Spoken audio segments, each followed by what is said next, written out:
दोस्तों, जिंदगी में हम सब कभी ना कभी अकेला महसूस करते हैं, है ना? ये एक ऐसा एहसास है जो अंदर से खोखला कर देता है। हमें लगता है कि हमारे साथ कोई नहीं है, कोई हमें समझता नहीं है। हम भीड़ में भी अकेले होते हैं। जे कृष्णमूर्ति अपनी किताब अकेलेपन का सिलसिला में इसी अकेलेपन की बात करते हैं। वो कहते हैं कि ये सिर्फ एक एहसास नहीं, बल्कि हमारी जिंदगी की एक बहुत बड़ी सच्चाई है। हम सब असल में अकेले ही इस दुनिया में आते हैं और अकेले ही जाते हैं, लेकिन हम इस सच्चाई से भागते हैं। हम इसे एक डर की तरह देखते हैं। यह किताब हमें इसी डर का सामना करना सिखाती है। अकेलापन कोई बीमारी नहीं है, ये कोई कमी नहीं है। ये तो बस एक खालीपन है जिसे हम भरने की कोशिश करते रहते हैं। कभी दोस्तों से, कभी परिवार से, कभी काम से, तो कभी मोबाइल और सोशल मीडिया से। हम खुद को इतना व्यस्त कर लेते हैं कि हमें इस अकेलेपन का एहसास ही ना हो।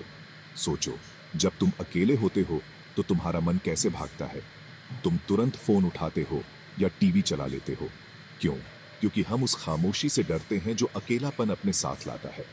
कृष्णमूर्ति कहते हैं कि यही सबसे बड़ी गलती है। हम भागकर इससे बच नहीं सकते, बल्कि हमें रुककर इसे समझना होगा। कृष्णमूर्ति हमें एक बहुत सीधी और सच्ची बात बताते हैं।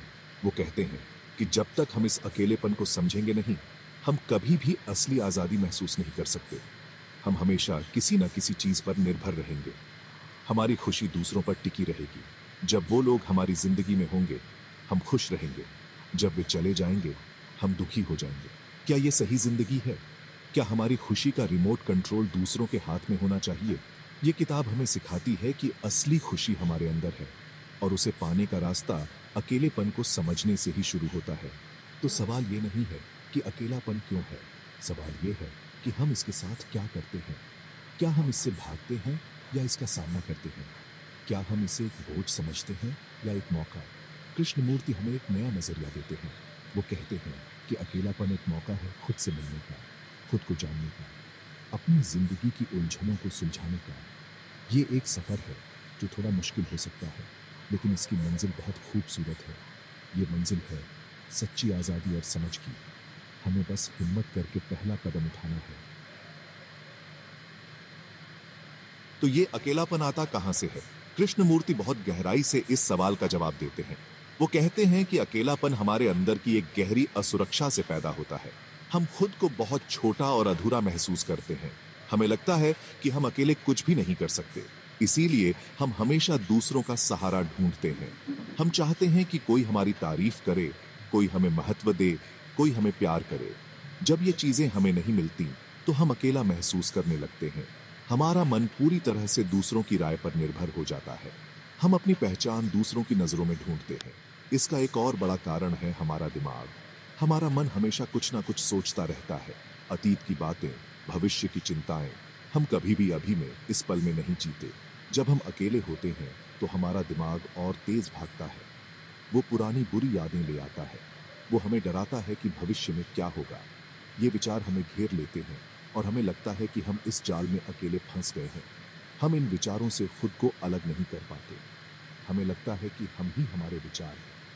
कृष्णमूर्ति कहते हैं कि ये सिर्फ विचार है, तुम नहीं। इन्हें बस देखना सीखो, इनसे लड़ो मत। हमारा समाज भी हमें अकेलापन महसूस कराता है। बचपन से हमें सिखाया जाता है कि सफल होना है, आगे बढ़ना है, दूसरों से बेहतर बनना है। इस दौड़ में हम एक दूसरे से मुकाबला करने लगते हैं। हम दोस्त तो बनाते हैं, लेकिन कहीं ना कहीं एक प्रतियोगिता चलती रहती है। हम अपनी सच्ची भावनाएं छिपाने लगते हैं। हम एक मुखौटा पहनकर जीते हैं ताकि कोई हमारी कमजोरी ना देख ले। इस दिखावे की जिंदगी में हम अंदर से और अकेले होते जाते हैं। हम सबके साथ होते हुए भी किसी के साथ नहीं होते। यह अकेलापन हमारे रिश्तों को खोखला बना देता है। अंत में कृष्णमूर्ति कहते हैं कि हम अकेलेपन से इसलिए भागते हैं क्योंकि हमने कभी खुद से प्यार करना सीखा ही नहीं। हम हमेशा खुद में कमियां निकालते रहते हैं। मैं मोटा हूँ, मैं सुंदर नहीं हूँ, मैं कामयाब नहीं हूँ। जब हम खुद को ही पसंद नहीं करते तो हमें कैसे लग सकता है कि कोई और हमें पसंद करेगा? यह आधी योजना हमें अंदर से तोड़ देती है। हम खुद की कंपनी से भागने लगते हैं। हम चाहते हैं कि कोई और आकर हमें बताए कि हम अच्छे हैं। जब तक हम खुद को स्वीकार नहीं करेंगे, खुद से प्यार नहीं करेंगे, तब तक ये अकेलेपन का सिलसिला चलता रहेगा। तो इस अकेलेपन से बाहर कैसे निकले? कृष्णमूर्ति कोई जादू की छड़ी नहीं देते, वो एक रास्ता दिखाते हैं, आत्मनिरीक्षण का। इसका मतलब है खुद को देखना, बिना किसी जजमेंट के। जैसे हम आसमान में बादलों को गुजरते हुए देखते हैं, वैसे ही अपने विचारों को, अपनी भावनाओं को देखो। जब गुस्सा आए तो उसे देखो, जब डर लगे तो उसे देखो। ये मत कहो कि मुझे गुस्सा नहीं करना चाहिए या डरना गलत है। बस देखो कि ये गुस्सा शरीर में कैसा महसूस होता है, मन में कौन से विचार लाता है। इस प्रक्रिया को कृष्णमूर्ति जागरूकता कहते हैं। यह जागरूकता ही ध्यान का असली मतलब है। ध्यान का मतलब सिर्फ आंखें बंद करके बैठना नहीं है। ध्यान का मतलब है जिंदगी के हर पल में जागरूक रहना, चलते हुए, खाते हुए, बात करते हुए। जब तुम किसी से बात कर रहे हो तो क्या तुम सच में उसकी बात सुन रहे हो या तुम्हारा दिमाग कहीं और है? जब तुम खाना खा रहे हो तो क्या तुम उसके स्वाद को महसूस कर रहे हो या बस जल्दी जल्दी निगल रहे हो? हर काम को पूरी जागरूकता के साथ करना ही असली ध्यान है। यह अभ्यास हमें हमारे विचारों के जाल से बाहर निकालता है और हमें वर्तमान पल में जीना सिखाता है। कृष्णमूर्ति कहते हैं कि हमारे रिश्ते भी अकेलेपन का एक बड़ा कारण है। हम रिश्तों में एक दूसरे पर निर्भर हो जाते हैं। हम चाहते हैं कि हमारा पार्टनर या दोस्त हमें हमेशा खुश रखे। हम उनसे उम्मीदें लगा लेते हैं और जब वो उम्मीदें पूरी नहीं होती तो हमें दुख होता है और हम अकेला महसूस करते हैं। कृष्णमूर्ति कहते हैं कि सच्चा रिश्ता निर्भरता का नहीं बल्कि आजादी का होता है। जब दो लोग अपनी अपनी जगह पर पूरे होते हैं और एक दूसरे का साथ देते हैं बिना एक दूसरे को बदलने की कोशिश किए, वही सच्चा प्यार है। ऐसे रिश्ते में अकेलापन नहीं होता बल्कि एक गहरा साथ होता है। इस रास्ते पर चलने के लिए हिम्मत चाहिए। खुद की सच्चाई का सामना करना आसान नहीं होता। जब तुम अपने अंदर झांकोगे तो तुम्हें बहुत कुछ ऐसा दिखेगा जो शायद तुम्हें पसंद ना आए। तुम्हें अपना गुस्सा, अपना डर, अपनी ईर्ष्या सब कुछ दिखेगा। लेकिन कृष्णमूर्ति कहते हैं कि इससे डरो मत। ये सब तुम्हारे हिस्से हैं, इन्हें स्वीकार करो। जब तुम अपनी कमजोरियों को बिना डरे देखना सीख जाओगे तो वो तुम पर हावी नहीं हो पाएंगे। तुम अपने मन के मालिक बन जाओगे। यही आत्मनिरीक्षण की ताकत है। यह तुम्हें भीड़ से निकालकर खुद से मिलाती है। तो आखिर में सवाल यह है कि क्या हमें अकेलेपन को खत्म करना है? कृष्णमूर्ति का जवाब शायद आपको हैरान कर दे। वो कहते हैं, नहीं, अकेलेपन को खत्म नहीं करना है, उसे समझना है। जब तुम अकेलेपन को पूरी तरह से समझ लेते हो तो वो डर वाला अकेलापन नहीं रहता, वो एक खूबसूरत एकांत बन जाता है।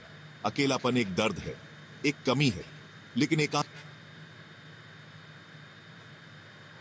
एक शक्ति है, एक पूर्णता है। ये वो अवस्था है जब तुम खुद के साथ खुश रहते हो। तुम्हें अपनी खुशी के लिए किसी और की जरूरत नहीं पड़ती। यह एकांत तुम्हें आजादी देता है। जब तुम अकेले खुश रहना सीख जाते हो तो तुम रिश्तों को एक नई नजर से देखते हो। तुम किसी से इसलिए रिश्ता नहीं बनाते क्योंकि तुम्हें अकेले डर लगता है। तुम रिश्ता बनाते हो क्योंकि तुम अपना प्यार और अपनी खुशी बांटना चाहते हो। तुम्हारे रिश्ते निर्भरता पर नहीं बल्कि साझेदारी पर टिके होते हैं। तुम किसी को बदलने की कोशिश नहीं करते और ना ही किसी के लिए खुद को बदलते हो। तुम जैसे हो वैसे ही संपूर्ण हो। यह आजादी तुम्हें हर तरह के डर से मुक्त कर देती है। इस एकांत में एक अद्भुत शांति है। जब तुम्हारा मन विचारों की दौड़ से शांत हो जाता है, जब तुम बाहरी शोर से प्रभावित नहीं होते, तब तुम अपने अंदर की आवाज सुन पाते हो। तुम्हें एक गहरी समझ मिलती है। जिंदगी क्या है, प्यार क्या है, मौत क्या है? इन सब सवालों के जवाब तुम्हें कहीं बाहर नहीं बल्कि अपने अंदर ही मिलते हैं। ये एक ऐसी स्थिति है जहां कोई कंफ्यूजन नहीं है, कोई संघर्ष नहीं है, सिर्फ एक गहरी शांति और स्पष्टता है। यह किसी चमत्कार से कम नहीं है। तो दोस्तों, अगली बार जब अकेलापन महसूस हो तो उससे भागना मत, फोन मत उठाना, टीवी मत चलाना। बस थोड़ी देर के लिए रुको और उस एहसास को महसूस करो। देखो वो तुमसे क्या कहना चाहता है। वो तुम्हें तुम्हारे अंदर के सफर पर ले जाने का एक बुलावा है। कृष्णमूर्ति की यह किताब हमें यही सिखाती है कि अकेलापन कोई अभिशाप नहीं बल्कि एक वरदान है। यह हमें खुद को खोजने का, अपनी जिंदगी को बदलने का और सच्ची आज़ादी पाने का एक मौका देता है। इसे स्वीकार करो और देखो तुम्हारी दुनिया कैसे बदल जाती है। हिम्मत करो, तुम अकेले नहीं हो।